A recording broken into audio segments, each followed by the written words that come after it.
Hello and welcome to this week's show. How's your week been so far? Hopefully it's been a good one. So, in celebration of Valentine's Day, this episode is devoted to all things love and relationships, including idioms and expressions, some slang and lingo, and some words to use when you're chatting up someone. So I hope you find this edition entertaining. So let's take a listen to Section 1. Section 1. Lovey-Dovey, British English terms of endearment. So in celebration of Valentine's Day, which is when this episode is released, I'm going to spend this episode focusing on words and phrases with that love theme. And in this section, I'm going to delve into the delightful world of British English terms of endearment. These are the sweet and affectionate words and phrases that Brits use to show their love and appreciation for someone special, whether you're trying to charm a potential love interest or just want to make your friends and family feel loved. These terms are sure to do the trick. So without further ado, here are a few favourites. Number 1, darling, darling. This one is classic and timeless. Whether you're a posh Londoner or a down-to-earth Yorkshireman, darling is a term that can be used in any situation. Number 2, love, love. Short, sweet and to the point. Love is a term of endearment that's often used among friends and family in Britain, and can be used to address strangers too. Sweetheart, sweetheart. Perhaps a little more formal than love, but no less sincere. Sweetheart is a term that's often used to express deep affection and adoration. Number 4, pumpkin, pumpkin. Okay, this one might be a little odd, but it's actually a term of endearment that is used by some Brits. Number 5, mate, mate. This term's often used among friends and can be seen as a more casual or friendly way of addressing someone. Pet, pet. Now this is a term of endearment that's often used by people in the north of England. Sugar, sugar. A term that can be used in the south of England and can be seen as a more playful or affectionate way of addressing someone. Treacle, treacle. A term of endearment that's often used by people in the Midlands and the South East region of England. Doll, doll. A term that's often used by older people in Britain and can be seen as a more old-fashioned way of addressing someone. Buttercup, buttercup. A term of endearment that can be seen as a more playful or affectionate way of addressing someone. And finally, babe, babe. A term that's often used by the more younger people and can be seen as a more casual or friendly way of addressing someone. So there you have it, a handful of British English terms of endearment to add to your vocabulary. However, not everyone will be delighted to be addressed with these words. They can be seen as being derogatory or overly familiar, so do use them cautiously. See you in Section 2. Section 2. Brits in Love, a guide to slang and lingo. In this section, I'm going to explore some of the slang words and phrases that Brits use when talking about love and romance. Look away if you're easily offended. These words and phrases may not be part of standard British English, but they're definitely part of the colloquial vocabulary of many Brits. Some of them might be a little bit cheeky, and you may not consider using the phrases yourself, but it's always worth knowing their meaning to avoid any potentially embarrassing situations. So without further ado, slang words and phrases for love and romance. Number 1, snog. Snog. This means to kiss passionately. So if you're snogging someone, it means you're really enjoying their company. Number 2, totty. Totty. This means an attractive woman. So if you're on the lookout for some totty, you're on the hunt for a pretty lady. It's a really, really old-fashioned phrase. No one really uses it anymore. Number 3, fit. Fit. This means to be attractive. So if you think someone is fit, you think they're hot. Number 4, pull. Pull. This means to have a successful romantic encounter. So if you pull someone, you've scored a date or a hookup. Number 5, shag. Shag. This means to have sex. So if you're looking to shag someone, you're looking for a little bit of action. Number 6, to get off with someone. To get off with someone. This means to have a romantic or sexual encounter with someone. So if you're trying to get off with someone, you're trying to flirt with them or seduce them. Number 7, to shag someone's brains out. This means to have a lot of sexual activity with someone. So if you're planning to shag someone's brains out, you're in for a wild night. Number 8, to get a bit of how's your father. To get a bit of how's your father. This means to have sex. So if you're trying to get a bit of how's your father, you're looking for some physical intimacy. And finally, to give someone a good seeing to. This means to have a lot of sexual activity with someone.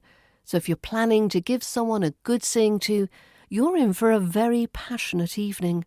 So I hope you enjoyed learning about some of these slang words and phrases, but do be mindful when you use them in conversation. Section 3. Love and relationships in British English, idioms and expressions. Let's delve into some British English idioms related to love and relationships. These idioms are expressions that are commonly used in British English, but they might not make a lot of sense to people who aren't familiar with them. They often use figurative language and can be a little bit quirky, but they're an integral part of the British English language and culture. So without further ado, here's a few of our favourite British English idioms for love and relationships. To have a soft spot for someone. To have a soft spot for someone. This means to have a special fondness or affection for someone. So if you have a soft spot for someone, they might hold a special place in your heart. To be head over heels in love.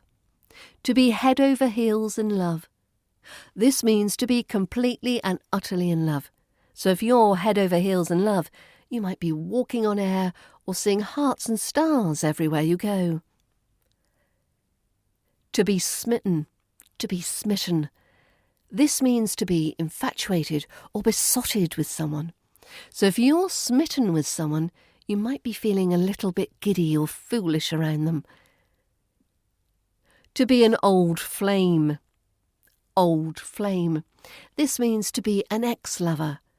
So if someone is an old flame, they might be someone you used to be romantically involved with. To be a love interest. To be a love interest. This means to be someone who someone else is attracted to or interested in. So if you're someone's love interest, you might be the object of their affection. To be a match made in heaven. A match made in heaven. This means to be a perfect match. So if you and your partner are a match made in heaven, you might feel like you were meant to be together. To be a catch. To be a catch. This means to be a desirable partner. So if you're a catch, you might be someone that other people are eager to date or be with. To be a love rat. A love rat. This means to be unfaithful in a relationship. So if you're a love rat, you might be cheating on your partner. To be a heartbreaker. Be a heartbreaker.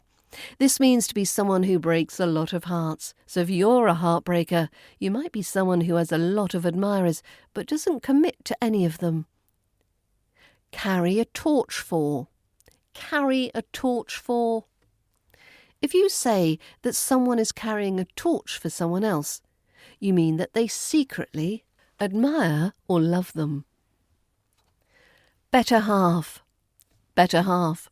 A person's better half is the husband, wife or partner. So I hope you've enjoyed learning about these British English expressions for love and relationships. And if you want to learn how to say all these in an RP British English accent, head over to learningbritishaccent.com and join my British Accent bundle. learningbritishaccent.com/bundle. Section 4. Flirt like a Brit, a guide to attraction and seduction in British English. So here's the final section of our Valentine's edition. In this section, we're going to explore some of the expressions that Brits use when they're trying to charm someone or show their interest. So whether you're looking to catch the eye of a potential love interest or just want to have a little bit of fun, these expressions are sure to come in handy. Just be careful not to overdo it. A little bit of flirting goes a long way. So here are a few of our favourite British English expressions for flirting and attraction. Number 1. To chat someone up. To chat someone up. This means to flirt with someone or to try to pick them up. So if you're chatting someone up, you're trying to win them over with your charm and your wit. Number 2. To fancy someone. Fancy someone. This means to be attracted to someone. So if you fancy someone, you might be feeling a little bit of heat or butterflies around them. Number 3, to be up for it. To be up for it. This means to be willing to have a romantic or sexual encounter. So if you're up for it, you might be open to a little bit of flirting, or perhaps even more. Number 4, to be a bit of all right. To be a bit of all right. This means to be attractive. So if you think someone is a bit of all right, you might find them very appealing. Number 5, to be game for a laugh. Game for a laugh. This means to be willing to have a good time. So if you're game for a laugh, you might be open to a little bit of flirting or more. To make a move. To make a move. This means to initiate a romantic or sexual encounter. So if you're thinking about making a move on someone, you might be considering flirting with them or trying to pick them up. To give someone the eye. To give someone the eye. This means to flirt with someone or show interest in them. So if you're giving someone the eye, you might be trying to catch their attention or show your interest in them. And finally, to be a bit of a flirt. To be a bit of a flirt. This means to be someone who enjoys flirting with a lot of different people. So if you're a bit of a flirt, you might be someone who doesn't take things too seriously when it comes to romance and relationships. As ever with love and romance and relationships, make sure consent is obvious. I hope you've enjoyed learning about all these British English expressions for love and romance. And remember, not everyone will be delighted to hear them, and they're not suitable for all situations. So please use your judgment when using them. But even if you're not going to use them in your conversations, it's always useful to know the meanings behind these idioms and expressions and phrases and slang. So if you're celebrating Valentine's, I hope you have a lovely day and night and weekend. And I'll see you here next week for some more British accent tips and tricks. Have a great week. Bye for now.